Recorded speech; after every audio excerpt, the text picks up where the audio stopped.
Hello, listeners. Hello, my family. Hello, my friends. I am so happy to be here again, in touch with you. So, let me tell you, I was a wild child, and the wildness was such that I did not differentiate between humans and animals. I was open to playing incessantly, as often as possible, with humans and with animals. And which were the animals that I was exposed to? Dogs that chose to be adopted by us. We fed them regularly. Cows that came in to graze, breaking through the hedges or waiting for the gate to be open. And I was totally indiscriminately affectionate. So one day there was silence in the garden. Our garden in Srinagar was my world. And my aunt was taken aback with this silence. And she got a little worried because wherever I was, there was noise. So she came to the window to look out, and she saw me very busy with my back towards our home. She saw me very busy playing with the dog. She heaved a sigh of relief and she went away. But things didn't sit right with her. She wanted to investigate further as to what her niece was up to, this chubby, fat little child sitting next to the dog in such a docile manner while the dog lay in front of her and played, shaking its legs in the air. So she came down, and what did she see me do? I was busy picking up the fat ticks from the dog and having a nice, tasty snack. She was horrified. She picked me up. She ran me up the staircase. And I'm glad she didn't clean my mouth with Dettol. In any case, who said that I was a vegetarian? My poor aunt, my aunts, my uncle, my grandmother, my grandfather. They were my life. And I promise you, I made the most of it. I was open to the elements, and our garden was a perfect place. It was warm, there was water always in it, the air, the space. And what about the ground? I was totally grounded. Grounded to such an extent that when I started clambering through that hole in the hedge to go to school, and by the way, this was, younger classes than the nursery, what did my teachers do? If there was any new child, they would promptly make me in charge. So, why am I telling you this? Because from a very young age, I was given responsibility. I had shoulders large enough for the littler ones. I was little, but they were littler ones who could rest their heads on my shoulder and cry. And what did I tell their mummies? Auntie, कोई बात नहीं, आपका बच्चा आज रोएगा, फिर ठीक हो जाएगा, मैं हूं ना. Auntie, don't worry. Your child will cry today for a bit, but will be fine after that. I'm there, aren't I? This would reassure not only the mother, but also the child. And of course, the teachers were very appreciative. So, the point I'm making here is responsibility given at a younger age, and then the appreciation of a job well done. These are the factors that add to making a childhood healthy and an even healthier adulthood. As we grew a little older, my aunt was only 5 years older than I, and there was a little room near our wooden staircase where we were made to sleep. So after lunch, we would be put into that room and the door would be shut so that we were not disturbed. And guess what we did? I promise you, having an aunt who is very naughty paves the way for this little toddler who would follow her around and revel in the naughtiness and then choose to become naughtier than the guru. I tell you, I was a very good shishya. I was a very good disciple. So, what would we do? We would place our pillows under the blankets. And then there was this window which we would open. And what did we have? We had the embracing and welcoming branches of a tree. So, very softly, very silently, we would get onto this tree, this branch, go down the tree. And we had been told, don't eat the apples, don't eat the raw shatush, don't break the almonds, don't break the walnuts, dare not have the strawberries, let them ripen. Cherries, no way, not till we wash them and give it to you. But we would have a blast. And we would make lovely tiaras out of the cherries. We would stuff our face with strawberries and we would do whatever we were told not to do. This was our secret every afternoon. But then, of course, all good things come to an end. Next to the gate, there was a chartreuse tree, mulberry. It's red and juicy. So we both clambered with some difficulty onto this wooden gate, got to the top, stood on the wall, and climbed onto this tree and stuffed our face with red chartreuse. We were so happy. We were so, that word, single pointed attention. That is what I learned at a very young age.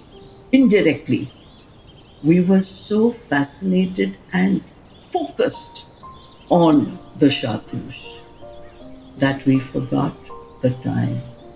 So here I will just tell you that when time is spent like this, doing what you love to do, then that doesn't become work. That becomes your passion and your dedication. My aunt and I were passionately and dedicatedly consuming the fruit of the chartreuse tree. And we forgot the time. And suddenly we heard noises emanating from the kitchen where we knew they were going to heat our milk and bring it to us. We jumped off, we ran up, we got into the blankets, up the trees, over the branches, into the window, shut the window, and lay down. Heaving a sigh of relief and feeling very happy because the very next second the door opened and my granny came in with two huge glasses of milk. Milk was always considered to be good for our health. And then she looked at us questioningly and she said, "Did you go anywhere?" And we said, "No." "Were you asleep all the time?" "Of course." "Really?" And she put the tray down on the table. She caught both of us by our ears. She dragged us to the mirror and she pointed to the red splotches all over our face. We didn't even realize that the evidence would get us into trouble. We were smacked soundly on our bottoms, and the very next day the carpenter came and the window was nailed shut. But of course, we figured out ways and means of removing the nails and putting them back and pretending that all was well, all was exactly the way our Nani, or rather my Nani and her mother, wanted it. We always gave the elders the correct respect and due regard all the time. Please remember that elders, betters, family members, adults need to be respected from the depths of our heart and soul. Another thing that we really loved doing was walking to the Band, the Jhelum River that went from Rajbagh to Residency Road. And we knew the name. And how did we travel? By shikara, through the waters. We knew the names of all the shikarewalas: Gulla, Abdullah, Mehboob. And sometimes, for want of anything else to do, we would just jump on, go to where they were sitting to take or roll the shikara forward with chappas, and we would just keep going up and down. And they had little heart shaped chappas for us so that we could feel very important, as if we are the ones who are actually taking people from one side of the river to the other. It was such a beautiful feeling. We kept going up and down till such time as someone was dispatched from home to say, "Everyone is getting angry, come home." Having fulfilled ourselves, we would carry on and go home. Now, they never charged us.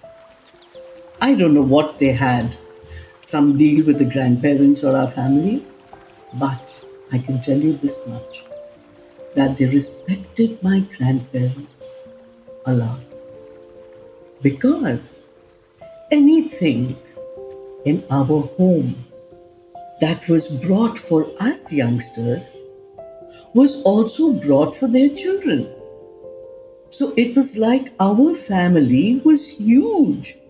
It included our loyal servants, it included our maids, it included the gardener who helped my grandfather, and all the shikarawalas and whoever else you could think of.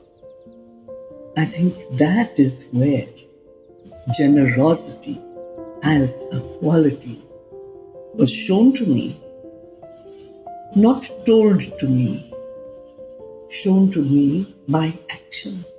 And it just followed through. So when people say, teach with your actions, not your words only, there is a lot of depth and feeling in it. These are the little things that helped to make me what I am, the person I am.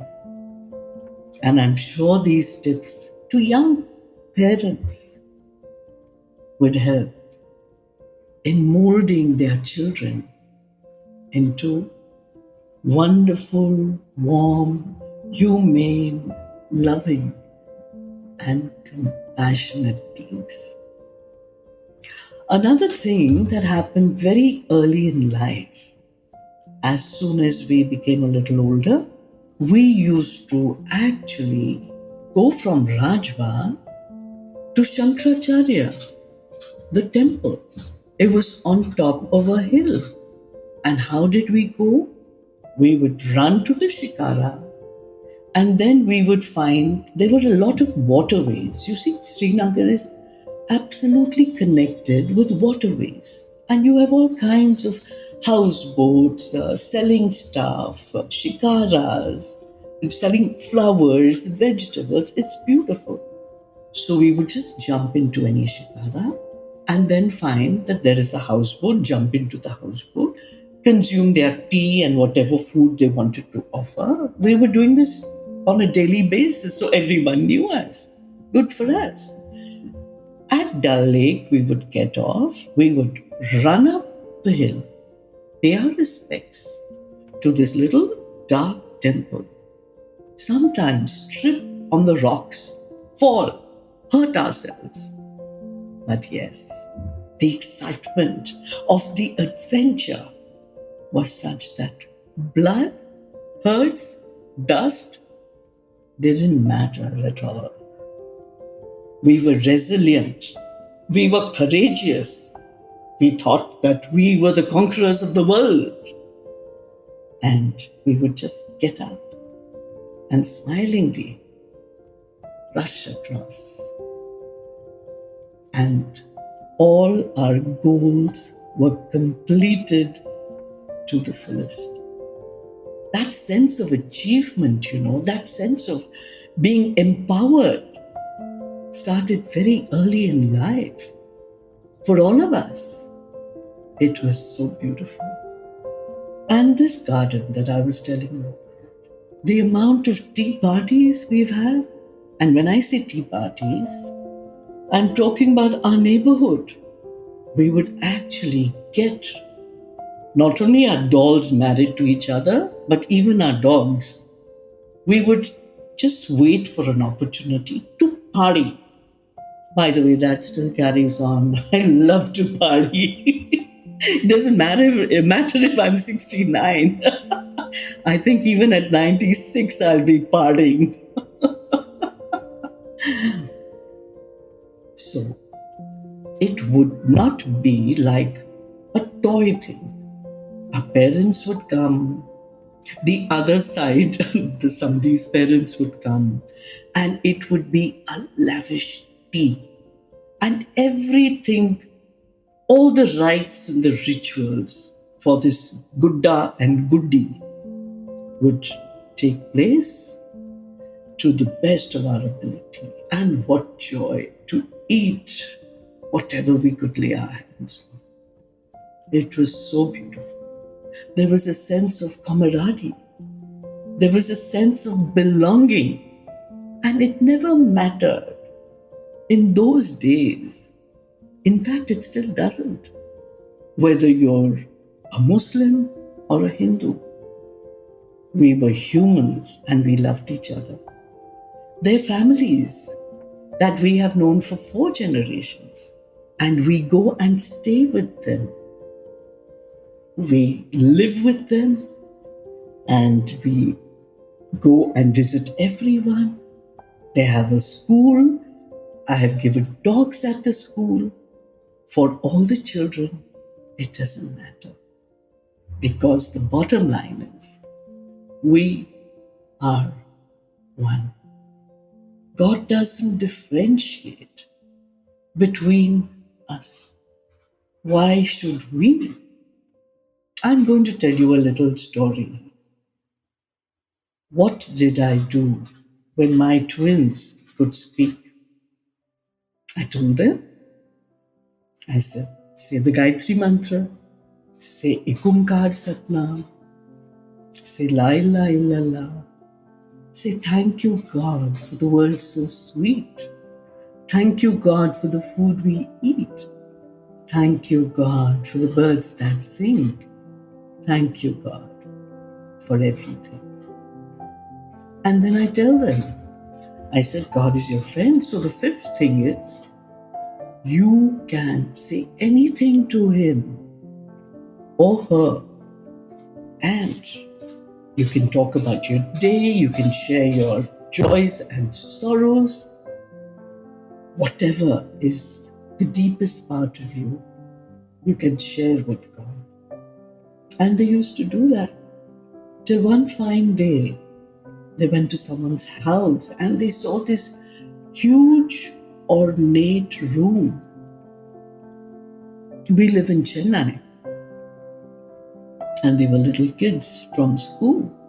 And they said, what is this? Because there was a lot of gold, there were statues, there were pictures, there were bells. It was beautiful. And the lady said, this is a puja room. And the next question was, don't you have a puja room in your house? And they said, we don't have a room, but all these things are all over our house. They're on shelves, they're in cupboards. Our mom has all these things in her house. And then she said, okay, how do you pray?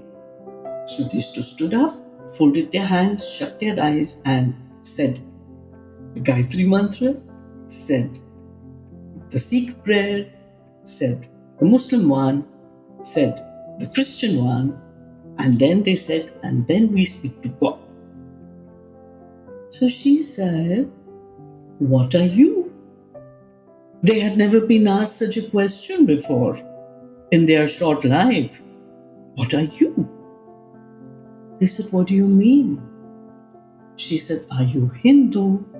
Are you Sikh? Are you Muslim? Are you Christian? What are you? And they said, Auntie, we don't know. So they came home and they said, Mom, looking up at me with their arms akimbo, Mom, what are we? And I said, what do you mean? They said, Ma, are we Hindu? Are we Muslim? Are we Sikh? Are we Christian? What are we? And I said, who asked you and why? So they went into the story, and this is what I tell them. I tell everyone that I talk to. This is what I explain to them.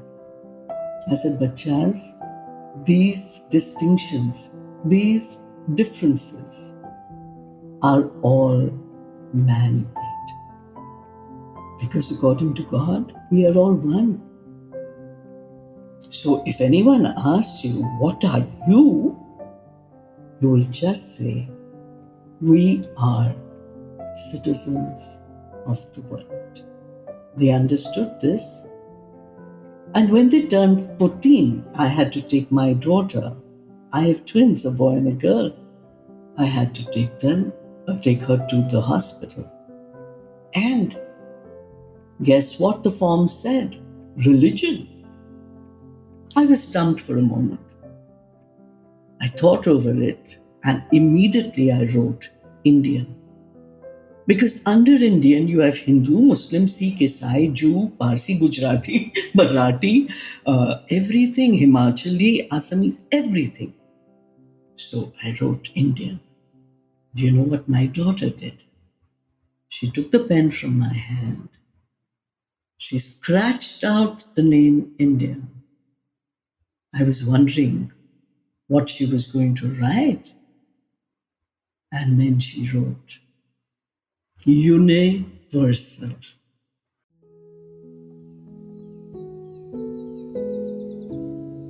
That was something that I was so taken aback with. And I am so glad that somehow or the other, these ideas have gone down to my kids. And I hope there is peace in the world for all of us. God bless. And looking forward to my next episode. precious. I can feel your love coming out to me. Thank you. God bless.